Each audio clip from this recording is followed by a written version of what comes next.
We're gonna be reading some scary stories. I'm so excited. I'm so excited.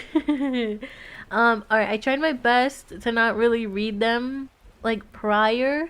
So I'd also be kind of spooked. I did have to like skim through them to make sure they weren't like, too um like too scary, I guess. But this comes from a user called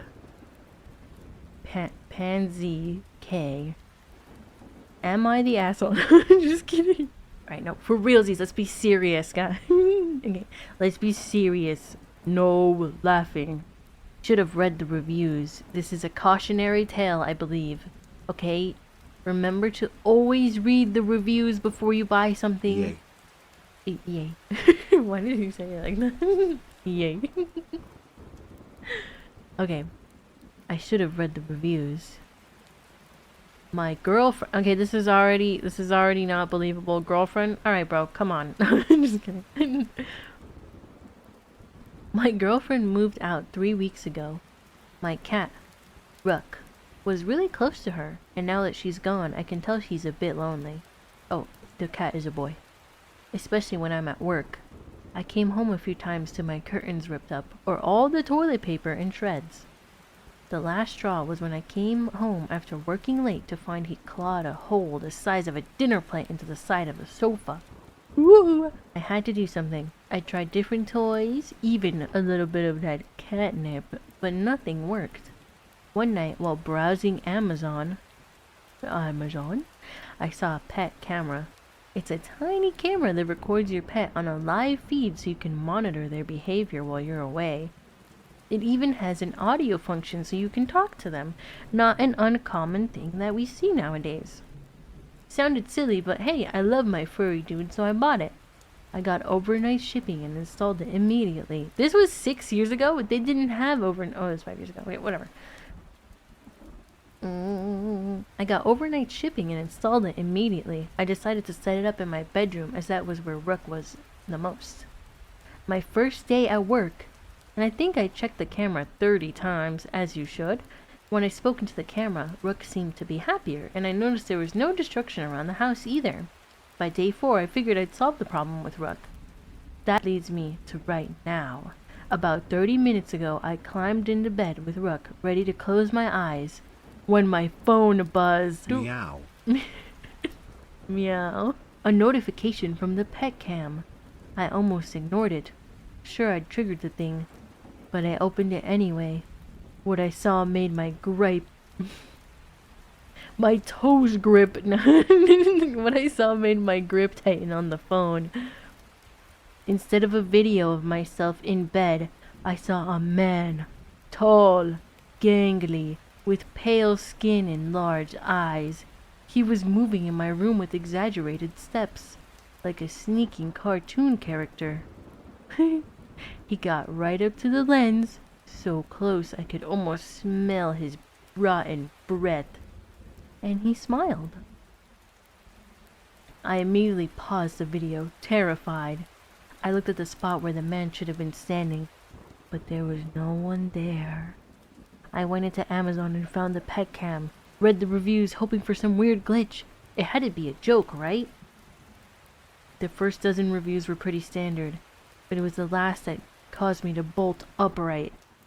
The customer complained that the camera was on a time delay, something as much as 15 minutes.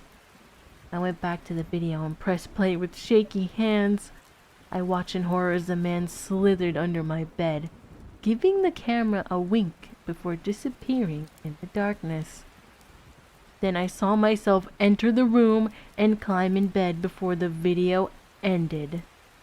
Now I'm sitting in my bed, knowing he's under it. I could call the police, but I doubt I'd have time. So please, do yourself a favor and read the reviews. Why is he blaming this on the camera? Why is the camera... Why is the camera in fault here if he was the one that let an intruder into his home? Okay, this is spooky. So remember, guys, read the motherfucking reviews. The blind child.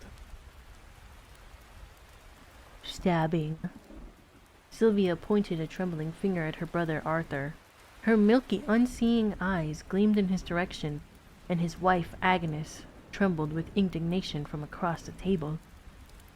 My husband's face colored, dropped.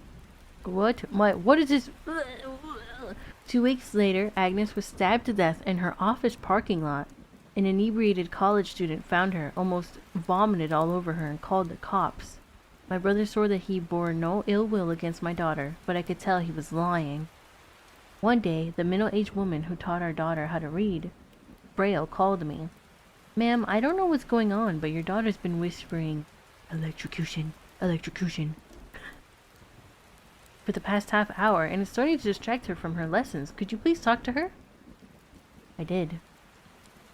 Sylvia, in her 9-year-old lack of understanding, told me it's just a cool new word she learned at school.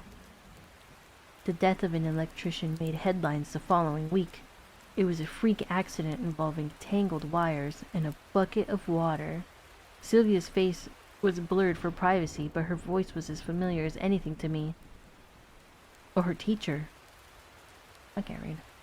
"He was my partner, my soulmate." While my husband was working late, I called Sylvia into the living room. "Honey, is there anything Mommy should know?" She hesitated. "Honey, you know you can talk to me."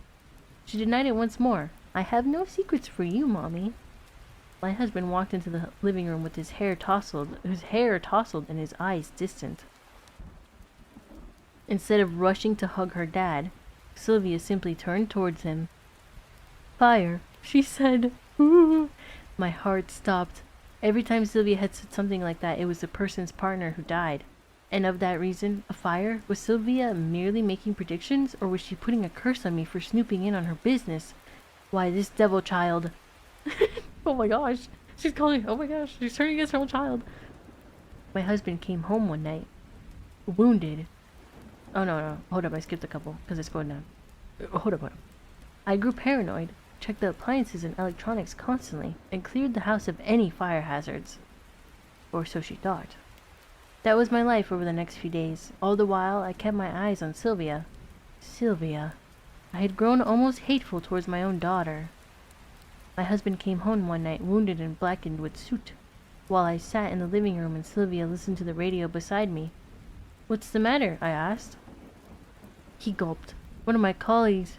Her house caught on fire. She was trapped in. But I managed to escape." That turned the gears in my head. What were you doing in her house? The expression on my husband's face was sufficient admission of guilt. I opened my mouth to speak. Why am I nervous? Why am I so nervous? I opened my mouth to speak. No, to scream. But a smaller voice from beside looked at me and whispered, "Poisoning." Oh, her husband was cheating. Okay, that one was pretty good. He was being a whore. Okay, this one's kind of short. Oh, this one's really short. I don't hate my sister. Because all the things I do to Renee, most people would say I hate my little sister. I'm here to set the record straight. I didn't let Renee's cat out the back door because I hate her. Muffins is fine. I've been feeding him behind the shed. I didn't flush Renee's medications before she takes them because I hate her. I was pretty panicked when I thought the toilet was going to clog, though. I didn't erase her biology essay because I hate her. She got to see the cute librarian she's crushing on anyways. I didn't unplug her cell phone because she left the house because I hate her. I unplugged it so that Mom and Dad wouldn't be able to call her. I didn't use the faulty outlet in the living room because I hate Renee. I really don't hate my sister. The fire didn't kill Renee because Renee didn't have to go back for muffins. Renee wasn't sleeping due to her medicine. Renee was at the library doing her report. I didn't let our Mom and Dad die because I hate my little sister. I did it so she wouldn't end up being buried in the garden like me. Or she was a ghost the whole time. Whoa. That's crazy. What? That was such a short one, but the twist was insane. It was like freaking shortest one ever. That's crazy. Okay, I think these next ones are a bit longer. Actually, they don't seem that long. Okay, that one's pretty long. They should be a little bit longer. Horrifying experience during quarantine. Okay. This is literally one paragraph. We all went through quarantine, so maybe, maybe we can relate. This seems like less of a story and more of like someone just retelling something that happened to them. If that makes sense. Okay. I was upstairs in my room one night playing video games with the volume really loud when I thought I heard noises coming from downstairs. As you do. I muted the TV and listened closer. Nothing. I resumed playing the game for another hour when I heard it again, only louder. I wonder what game he was playing. I was sure I heard it this time and was a little freaked out. To assure myself, I went downstairs to the basement where I thought I heard the noise coming from. As soon as I opened the basement door, I was hit with a cold breeze. I went downstairs and saw the window wide open. I was 100% sure I had closed and locked all the windows in the house. I was ready to make a run for it when something stopped me. I turned around and for the first time noticed the closet door was slightly cracked open. Ooh. I stood for what seemed like 30 minutes in front of the door debating whether I should open it. I moved closer and put my hand on the doorknob. All of a sudden, I heard a creepy crackle coming from inside the closet. I've never run faster up a flight of stairs before. I locked the door and called the cops, who had an unusually fast response time. They came in and searched the house, and not even 5 minutes into their search, I heard a gunshot from downstairs. A few minutes later, they came out with a deranged-looking man, probably homeless. They put him in the back of the car and told me they had opened the door, and the man was holding a gun, shot at them and missed. The cops disarmed him and arrested him. The scariest part was how close I was to opening that door and likely being murdered. Ew. This next one is called Don't Google Yourself.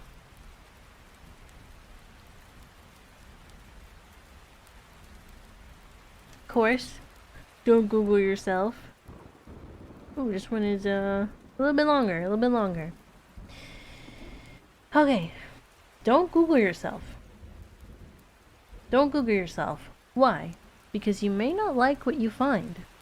One day, I was bored and decided to search up my own name on Google. I have quite a rare name, so I didn't expect to find many results. Imagine how surprised I was when I came across a website that had my full name in the domain. www.punkyroomy.com. No. No, it says www.myname.com. When I clicked the link, it brought me to a message board. I looked at the profile of the website owner and found out that the person was the same age as me and had the same hobbies and interests. There weren't any posts on the message board, but I was intrigued, so I saved it into my favorites. It was about a month later when I came back to the website. This time, it had more content. There were some diary entries, most likely random things like weather was nice or I'm so bored in work, things of that nature. However, as time went on, I began to notice more and more coincidences. This person lived in the same city as I did. It struck me rather strange that two people with the same exact rare name would be living in the same city at the same time. At one point, I noticed that the contents of the diary are quite similar to my own. One day, I went to a baseball game. When I checked the website that evening, I found that the owner of the site had gone to the same baseball game. At first, I didn't think much of it. After all, thousands of people in the city supported the same baseball team. It began to seem like much more than a simple coincidence. Whenever I checked the website, I would notice little biographical details that seemed too close for comfort. For example, the owner mentioned their pet dog, and the dog's name was the same as the dog I had when I was a child. Ooh. The website owner posted a picture of their car. It was the same model of car I had been driving when I was in college. They talked about eating a certain restaurant. I was I was the restaurant. It was the same restaurant I had gone to all the time when I was working at my previous job. One day, when I looked at the message board, people had written message to the owner saying, "Happy birthday." That day, it was my birthday as well. I decided to write on the message board for the first time, just out of curiosity. I was going to wish the owner a happy birthday and tell them we had the same name. However, when I tried to write something, I realized that there was nowhere to type your message. It wasn't a message board at all, just a static page. Static page. That's odd, I thought to myself. In other words, whoever owned the website had gone to a lot of trouble to make it seem as if they had an interactive site, as if there was other people posting on it, when in fact, all of the content must have been created by the owner. Why on earth would someone do that, I wondered. I decided to send an email to the owner. It read, "Hi there, believe it or not, we both share the same name. Nice to meet you." It was just a friendly email. The next day, when I tried to look at the website, I discovered it was gone. It seemed like it had been deleted. Then I opened my mailbox. There was one reply. When I looked at it, a chill ran down my spine. It just read, "Found you." No! That's it! That's where it ends! What happens? Does he chase you down? Does he find you? Are you dead? How are you posting this if you're dead? That's scary. And that's why you don't Google yourself or put your full name on the internet, chat, okay? I feel like we as a society I feel like we as a society have really lost the meaning of internet safety online. You know? I feel like we really need to go back to a time where we were more protective of our real life. Google yourself. Should I Google myself? Here, I've Googled, okay, full disclosure, I've Googled myself before, and you know what comes up? That stupid penguin. There's a stupid penguin that comes up when you Google me. Did you just type in Punky? I'm gonna go incognito. Yeah, the stupid penguin from Pingu comes up. That's why my one goal. I just want it to be, when you type in Punky into Google, that stupid penguin doesn't come up, and it's me instead, okay? Look at his, he has no drip. Let me show you. Look at him! Look at him! He's dripless! He has no drip! Put him next to us. No! I hate him. He's got that goofy ass smile. Look at his fucking overalls. They go into his skin. He's a freak. They don't go like around his shoulders. Like they go into his fucking body. It's weird. I don't like him. I hate that guy. I hate that guy. That is my one goal. To dethrone this penguin on Google. That's all I want. He's dedicated to the drip. So dedicated he body modified himself. He's so dedicated. Okay. Yeah, don't Google yourself. Okay. Next one. I kind of wish that they wouldn't end so abruptly. A lot of these just end really abruptly. They just end and that's it. Barbecue chicken alert. No. It says, emergency alert. Do not look outside your windows. I just opened my window! What? Okay, I don't feel safe. Oh, this one's a long one. Emergency alert. Warning, this is not a test. I repeat, this is not a test. Citizens of the world, lock your doors. Close all your blinds. Do not go anywhere near windows. Do not look outside. Do not leave your house. Stay in a room with no windows. Gather what supplies you can. Turn off all the lights. Do not open the door for anything. Is this like the one, there's what are they called? Analog horror. There's like an analog horror like this now. When I first heard it, I did... What the... Oh. When I first heard it, it didn't even sound real. It sounded fake, like something in a horror movie. But it was an emergency, so I decided I probably should do what they tell me. Ooh, go to the bathroom. I grabbed the flashlight, pillow, my phone, charger, food, and other basic stuff to keep me entertained while this stuff happened. I had no idea what was going on, but once I got into my bathroom and got comfy, I texted my parents asking if they got the alert. They also did.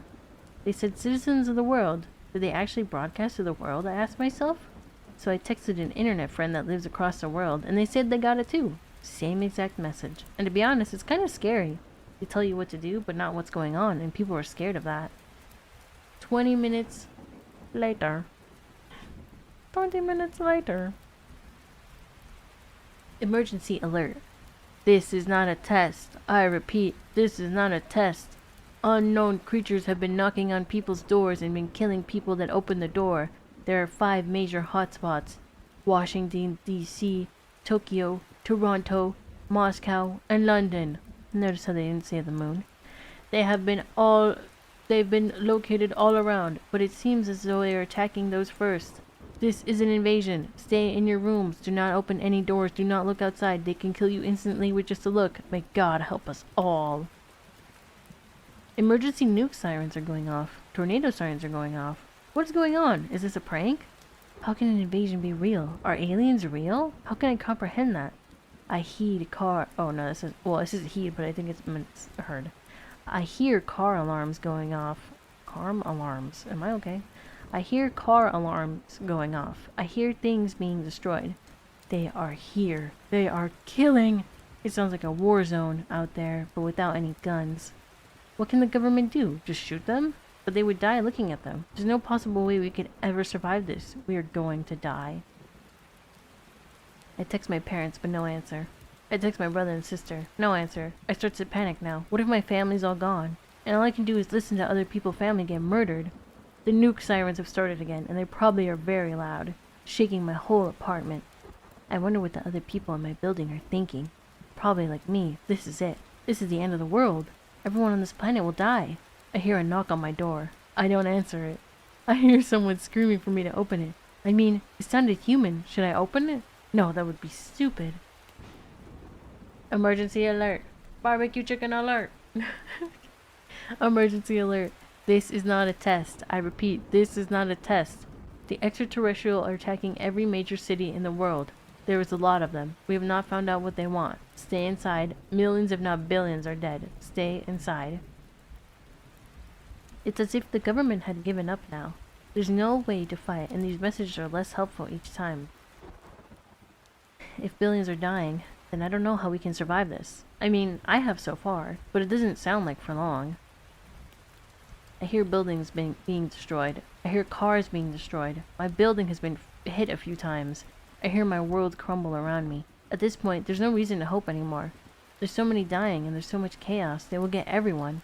I would love to know what one of these things look like, but if I see them, I die. I hope someone takes a picture, and if we do survive, I want to see it. I want to see what's killing us. But the end is nowhere near. And I don't even know how many people we have left. Should I just kill myself? Maybe I should die before they get me. I don't want to die by those things. Plus, what if we survive and get Survivor's Guild? Then there's no way I... Scrolling. Emergency alert. This is not a test. I repeat, this is not a test. The extraterrestrial have left and left billions of people dead. If you are alive, please tap the button on your phone now. If on a radio, tune to 104 and state your name and city. We will update you in 20 minutes. There's no way I would want to live. That's what I was going to say. And yet somehow I'm actually alive. Do I want to die now? Well, no, but how many people are alive? What did these things want? Why did they attack us? There's too many questions to even ask right now. At this point, all we can do is try and figure out the numbers and restart society. How can a world like ours recover from something like this? How long until society is normal again? Will humanity ever be the same? I don't know. What do I know? I will text my friends and family and come back with some numbers. Emergency alert. This is not a test. I repeat, this is not a test. We have reported a little over 1 billion people accounted for. Not every country has technology, so we will investigate these countries in the coming months. We do not understand what the creatures wanted, nor what they have taken. In the next month or two, we will be figuring out the next steps for humanity. May God help us all. Only 3 people I know survived. My sister, my uncle, and my best friend. Everyone else is dead. I want to kill myself.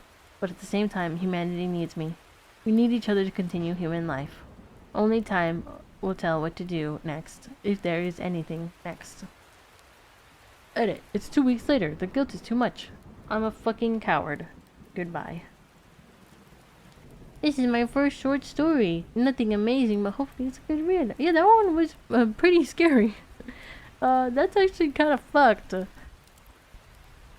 I think that was definitely one of the better ones. I think so far my favorite ones have been the reviews. The blind child one was pretty good. The I don't hate my sister. All of them have been pretty good. I feel like, for the most part, they've been pretty decent. This next one is our longest one. And it's called My Daughter's Imaginary Friend Wants My Face. Ooh, this one is quite the read. Okay. My daughter's imaginary friend wants my face. Let me actually read some water first. One moment. I always thought about moving back into my grandmother's house would feel like coming home. The creaking floors, the draft slipping through the attic door, the faint smell of damp wood mixed with decades of old perfume. I told myself it would be comforting. I told myself it was familiar. I was wrong. Lily adapted quickly, of course. She bounced from room to room, exploring the nooks and corners of the old house, delighting in the way the sunlight slanted through the dusty blinds in the afternoons. That's when she started talking about a new friend. "Oh, Mommy, you have to meet Mara," she chirped one morning, tugging my hand toward the living room. I smiled, assuming it was a classmate from preschool, as I adjusted her little backpack. "That's nice, Lily. What's Mara like?" "She's funny," Lily said, giggling, "and she likes my crayons." I nodded, imagining the other children in Lily's class, the way kids attach themselves to new companions. It felt normal, at least at first, but a small tug of unease tickled in the back of my mind, like static electricity crawling along my spine. Ooh! Very descriptive writer.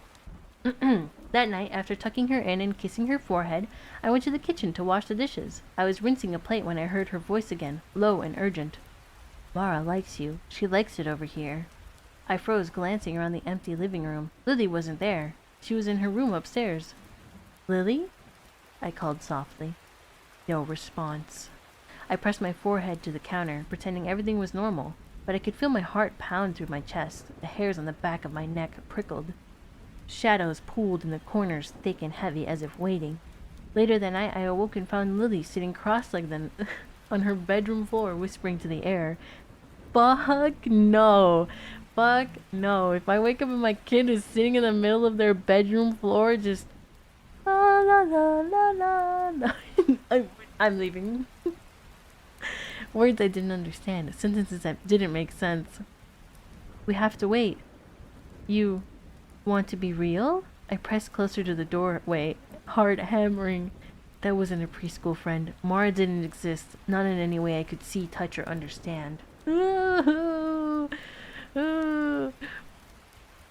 I immediately questioned Lily, but she seemed to be sleep-talking again. After I tucked her into bed, I climbed in beside her, letting the warmth of her small body lull me into sleep.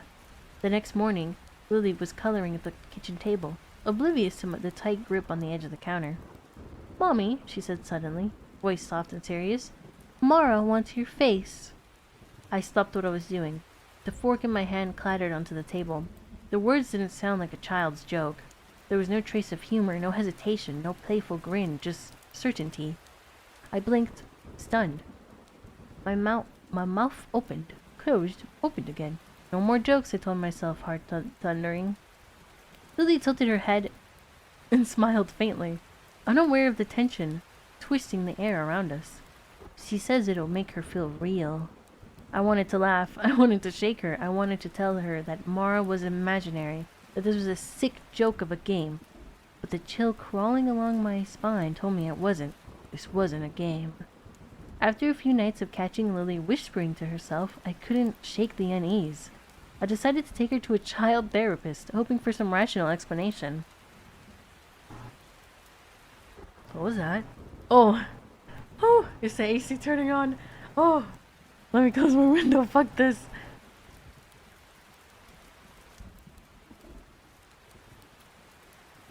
That scared me. Ooh, that scared me. Okay. Did I scroll down? I did, okay. Dr. Hansen. Ooh, Chris Hansen on the case! Dr. Hansen was kind and professional, nodding as Lily described Mara and their later conversations.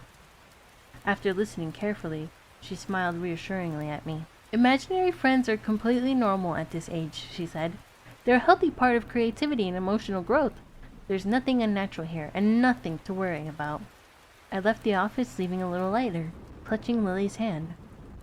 Part of me wanted to believe her, that Mara was just a figment of imagination, a harmless playmate. But another part, the part that lingered in the old house at night, couldn't shake the sense that something wasn't right. The following days were slow, suffocating descent into dread.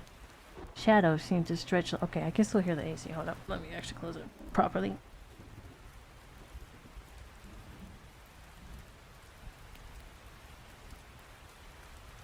The fucking AC is like right outside my window, so you will hear it when it turns on. Sometimes even when the window is closed. Oh, shut up, chair. Shut up. Okay, where was I?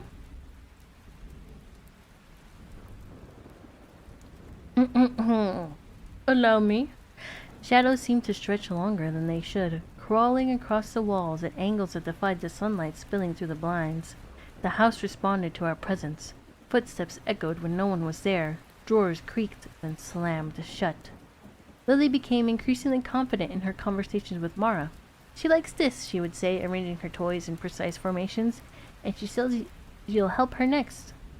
I found myself imagining Mara, pale, impossibly still, mimicking Lily's smallest gestures. Every laugh, every tilt of her head seemed rehearsed. Even though Mara wasn't real, the house seemed to bend around her presence, as if learning, listening. One evening, Lily whispered from the top of the stairs, "Mara wants to see you, Mommy." Ooh. I froze on the couch, clutching a pillow to my chest. "Lily, you have to go to bed," I said, voice tighter than I anticipated. "She says you're supposed to come," Lily replied, eyes wide, unwavering. Something in the air shifted. A draft brush. That sounds like Silent Hill music. It's not. A draft brushed along my neck. The lights flickered faintly. I told myself it was electrical, that I was imagining things. But the way Lily's eyes gleamed, the way the air seemed heavier around her, told me otherwise. Sleep became impossible. I would lie awake listening to the soft scratching noises from the walls. Small, deliberate taps that didn't sound like rodents or old plumbing. Sometimes I thought I heard whispering in the corners, low, urgent words just beyond understanding. One night I woke up to the feeling of fingers brushing my cheek. Gentle, almost affectionate. I froze. "Mommy," Lily whispered. "Mara's practicing." I swung on the light, and for a split second I thought I saw it. A pale, wrong face emerged from the shadows. It had my eyes, my smile, but it wasn't me.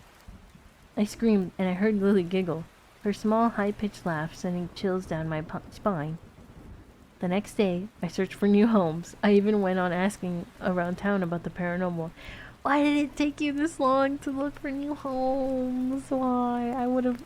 The moment I saw my child sitting in the middle of a fucking room... You contact 3 people. An exorcist. A real estate agent. The firefighters to burn down the house. Okay, those are the 3 people you're getting when your child does that, I think. Where was I? Did I scroll? I did. Every glance in reflective surfaces became a test of sanity. A lingering look in a window, and I thought I saw a movement just out of sync in my own. A shadow that didn't match my own. A whisper in my ear when I was alone. And Lily was complicit. She would giggle, tilt her head, speak in a voice that wasn't hers. Mara says it's almost ready. That was the final straw. It was time to leave. No matter how much Lily complained that Mara would be left behind, I didn't care. The house was unnervingly still. When I entered Lily's bedroom, it was empty. My heart pounded in my throat. I called her name. No response. The shadows in the corners of the room seemed to thicken. I ran outside and froze. There she was. Lily was standing in the yard, yet she was holding hands with something that shouldn't exist. It was taller than any man I'd ever seen. Pale, impossibly grotesque, and almost human, but wrong in every way. Its face. It was mine, stitched together in uneven patches, unfinished, with a smile that mirrored me too perfectly, making my stomach twist. Lily's hand squeezed mine from a distance. Her little grin, bright and innocent. Mara says thank you, Mommy, she said, and the words felt like ice crawling through my veins. I couldn't move. My legs wouldn't obey me. I could only watch as the thing tilted its head, studying me, learning me, taking me in piece by piece. The shadows of the house stretched toward us, thick and dark, as they were reaching for me too. Lily laughed softly, and that laugh, my daughter's yet not, echoed. And I realized with a sinking certainty that left my chest hollow, that whatever Mara was, it wasn't finished. It was still learning, still growing, and it had decided I was the next lesson. And that's where it fucking ends! That's where it fucking ends! No! Does he have any more? But that was really good. My mother used to say that houses are alive. She wasn't wrong. This is 6 days ago. Holy crap. I moved back into my mother's house 2 months ago. It wasn't part of the plan. The plan was to rent somewhere small, get my bearings again after she died, and maybe try to rebuild the pieces of my life that fell apart with her. But when I went to collect her things, I couldn't leave. There was something about the house, something that felt like unfinished business. It's the same It's the same old two-story I grew up in. White siding, creaky porch, the faint smell of dust and lavender.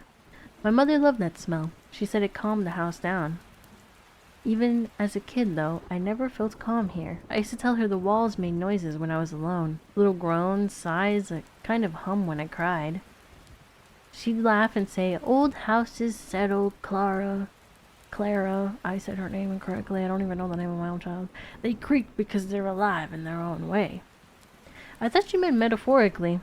I don't anymore. The first few nights back were normal enough. Lonely, yes. Too quiet. Scroll. I couldn't sleep in my old bedroom. It still had those faint outlines on the wall from where I'd tape up posters, like ghosts of teenage years I'd rather forget. So I took my mom's room instead. Her perfume lingered on the curtains, and the bed still dipped on her side as if she'd only just gotten up. I started cleaning during the day, sorting through her things, trying to make the place feel like mine. That's when it started. Small things. Things I told myself were a coincidence.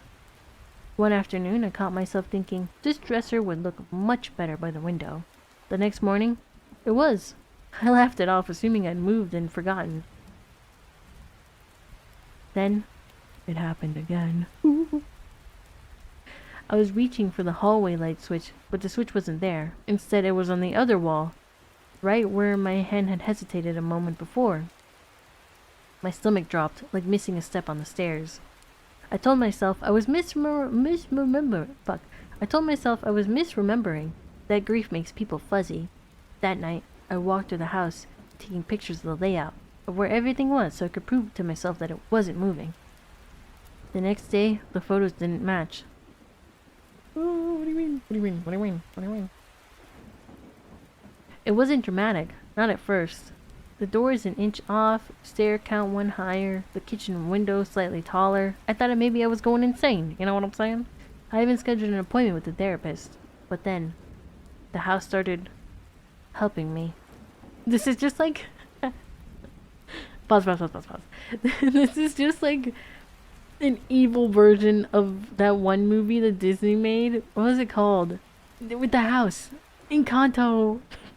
This is just an evil version of that movie. When I thought it When I'd think about coffee, I'd find the mug already waiting on the counter. When I'd feel cold, the heat would hum to life without touching the thermostat. One night, I couldn't find my phone. I whispered, "Where did I even leave it?" And the bedroom light flickered like a nod. I found it glowing on the nightstand. It felt like the house cared. It was subtle, intimate, almost maternal, like it wanted to take care of me the way she used to. Told myself that was comforting, but the comfort didn't last here. The first time I got angry, I felt like it breathed. Scared. Why am I scared? This is a story. I was trying to open a jammed drawer, my mother's old jewelry box, the one with the music that never worked, and it wouldn't budge. I yanked harder, muttering under my breath, "For God's sake, open!" Every door in the house slammed at once. The windows rattled. The air pressure changed. Like before a storm. Then, it was still. I stood there shaking, trying to laugh it off.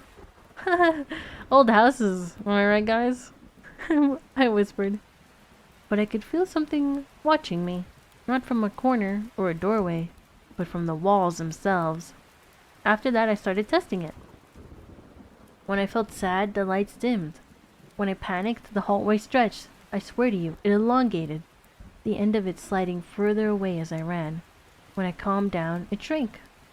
I told myself it was grief, stress, trauma, all the buzzword therapists love to use. But then, I started noticing something worse. The house wasn't reacting to me anymore. It was anticipating. I'd reach for the faucet.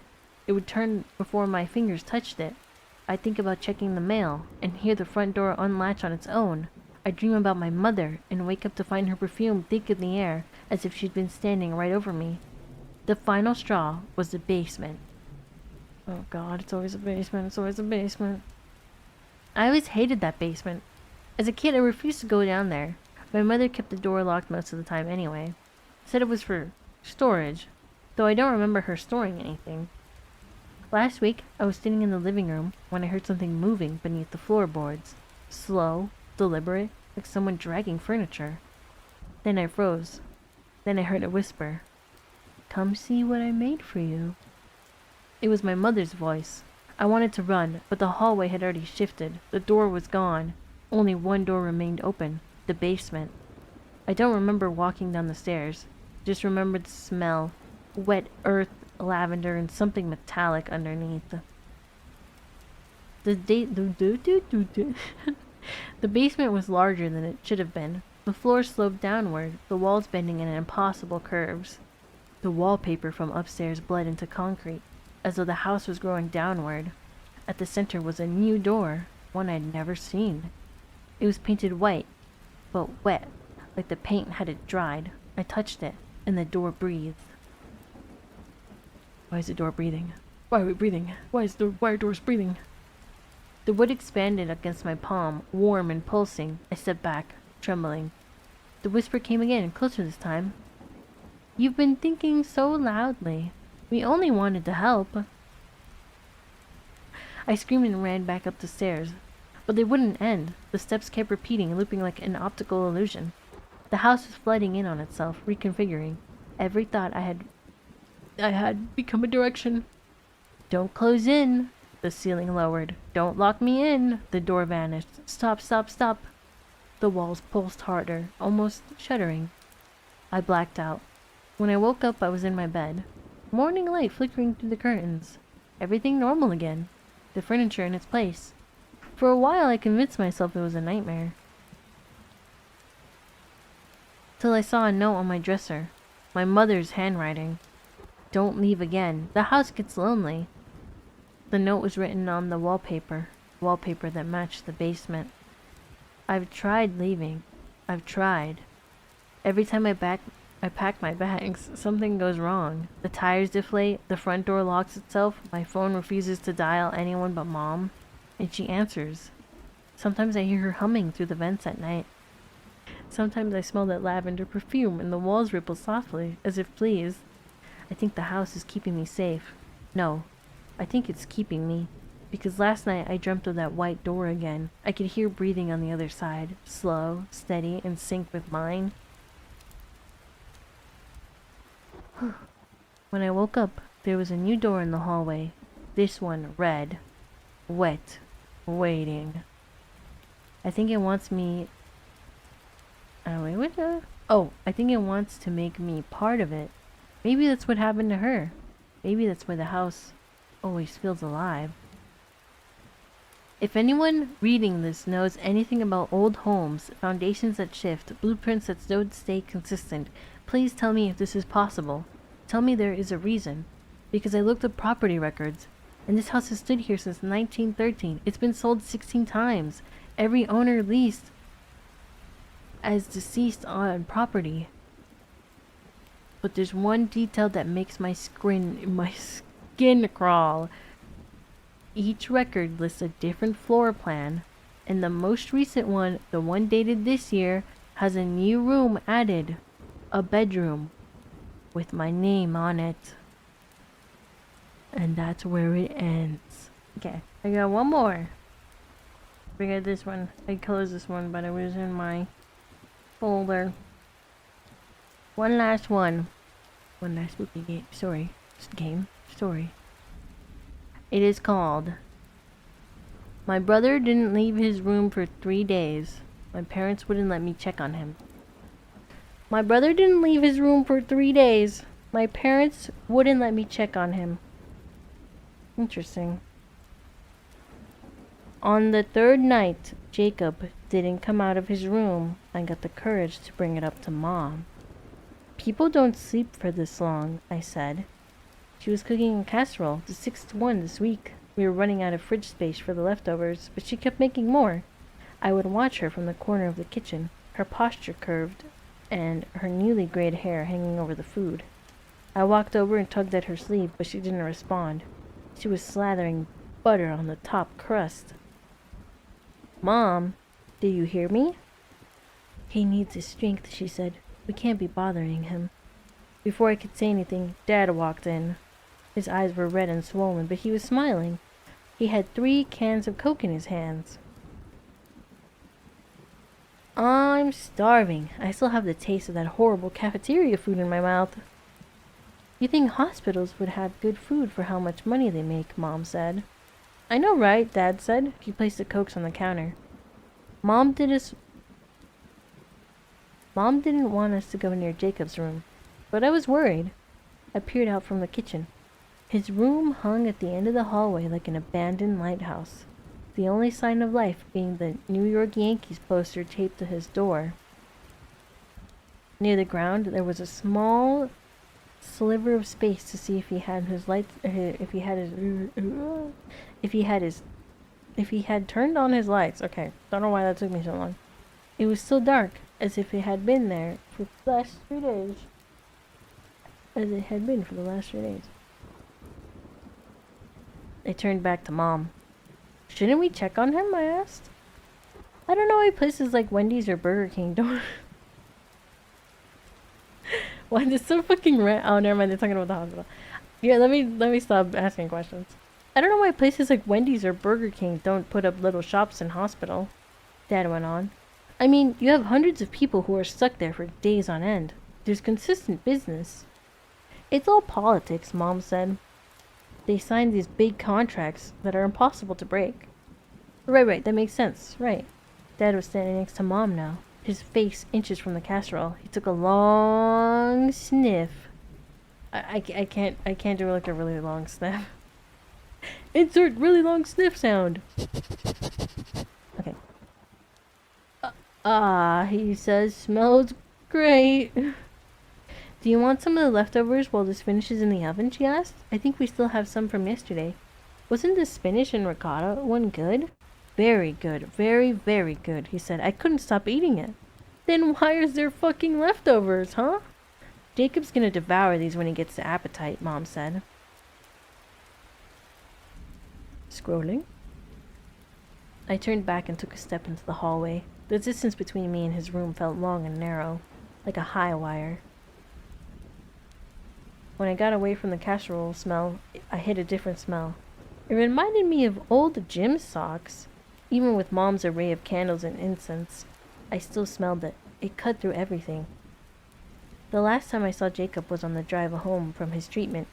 His face was a pale green, and his eyes kept rolling back.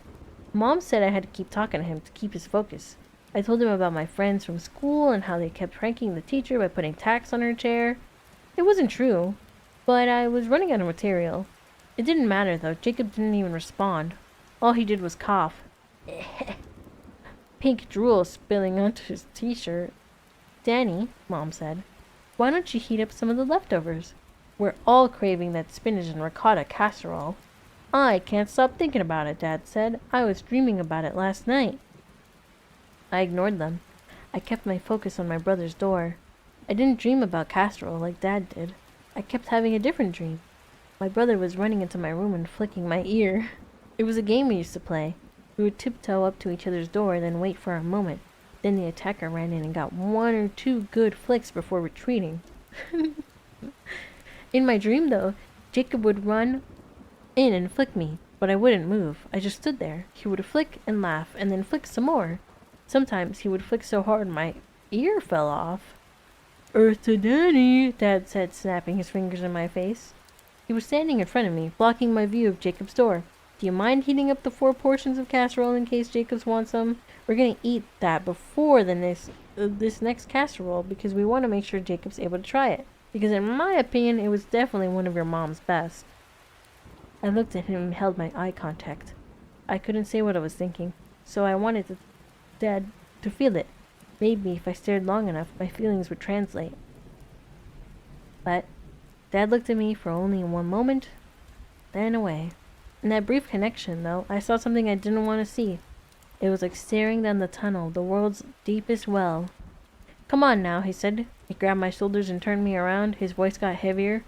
You're going to want to heat up each piece individually, because if you do them all at once, then you won't get even heat to the pieces, and you'll probably have a couple that are too hot and others that are too cold, and then Jacob won't get the full picture of how good these casseroles are.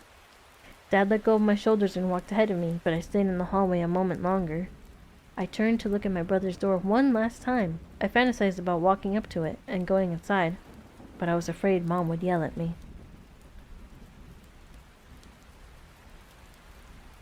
Besides, I never liked going in there. He had a puke bucket next to his bed, and which he always had puke splatters in it. Ew. And there was always clumps of hair in his pillows. Back then, the last hospital visit, Mom would make me go in there and talk to him, but I always made up some excuse, like I had a cold and I didn't want to get him sick. When I couldn't get out of it, I would stay in there for a few minutes and watch him try to breathe. I would tell him about some episode I saw and then run back out to my room. I looked up. Ooh! I looked up. I thought I was walking back to the kitchen, but I was moving towards the door. I didn't want to, but I kept moving, like my limbs were controlled by a puppeteer. I put my hand on the doorknob, and I turned. The gym sock smell filled my head like helium. To the darkness, I could make out a sliver of my brother's face. The soft evening light fell on him. His eyes were open, staring at the ceiling. His arms were out straight as rulers, and his fingers curled like a blooming rose. I walked to the side of his bed.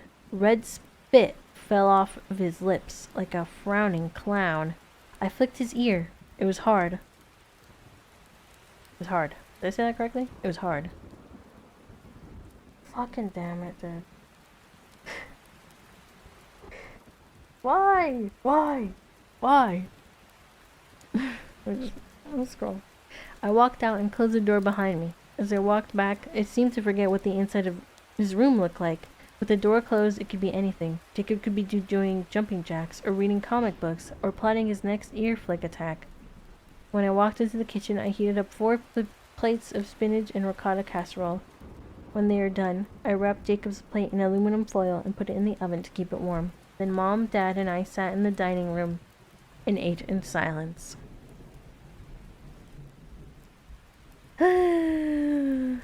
Yeah, that's pretty good. That's a pretty good one. That's a pretty good one. That is a pretty good one. That is a pretty good one.